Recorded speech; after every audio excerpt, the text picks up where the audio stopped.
ఏం లేదు, ఈ 3 గీతలు నేర్చుకున్నాం అనుకో ఇంగ్లీష్ రాత చాలా అందంగా నేర్చుకున్నట్టే. ఎట్లా? ఇగో టికటి కటి కటి కటి ఒక్కటి డమ్ డమ్ డమ్ డమ్ డమ్ ఒక్కటి అతి నారాయణ సీతారాం తప్పకుండా లెక్క పెడితే 31.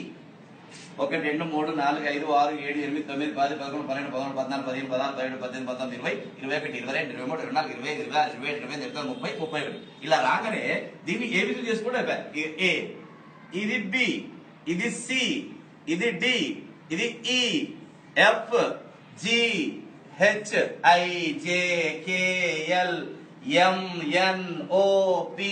మారిపోతుంది రాత తొందరగా. ఏ ఒక్కటి బాగా నేర్చుకున్నాం అనుకోండి, ఏ చాలా చిక్కుడు గింజ ఆకారంలో నేర్చుకోవాలి. నేర్చుకున్న తర్వాత ఇట్లంటే పి అయింది, ఇటు కింద గీస్తే డి, ఇట్లంటే పి, ఇది క్యూ, ఇది జి, కాలి గింతే రాస్తే ఓ, ఇట్లా అనుకో ఎన్, ఇది ఎం, ఇది యు, ఇది డబ్ల్యూ, ఇది హెచ్, ఇది వై, ఇది సి, ఇక్కడ నుంచి ఇంతవరకు రాస్తే సి, ఇట్లా అనుకో ఈ, అక్కడ రాసి చుక్క పెడితే ఐ, ఇట్లా అంటే ఎల్, ఇది జే, దీంట్లోనే కే, దీంట్లోనే ఎస్, దీంట్లోనే ఎక్స్ రాసినాం అనుకో ఏ సన్నగా రాసి బి పెద్దగా రాయవద్దు.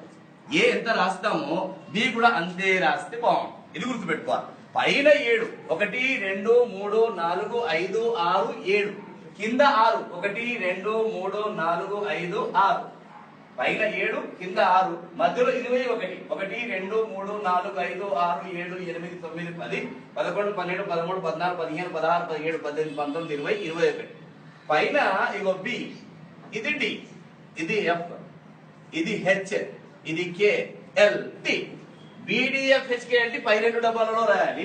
ఇగో G, J, P, Q, Y, Z, ఇవి కింది 2 డబ్బాలలో రాయాలి ఫోర్ములా కాపీలో. ఇక్కడ ఇగో A, C, E, I, M, N, O, R, S, U, V, W, X, ఇవి మధ్య డబ్బాలో రాయాలి ఫోర్ములా కాపీలో. ఇవి పై 2 డబ్బాలలో, ఇవి కింది 2 డబ్బాలలో, ఇవి మధ్య డబ్బాలో రాస్తే ఇంగ్లీష్ ఈజీగా మీరు చాలా అందంగా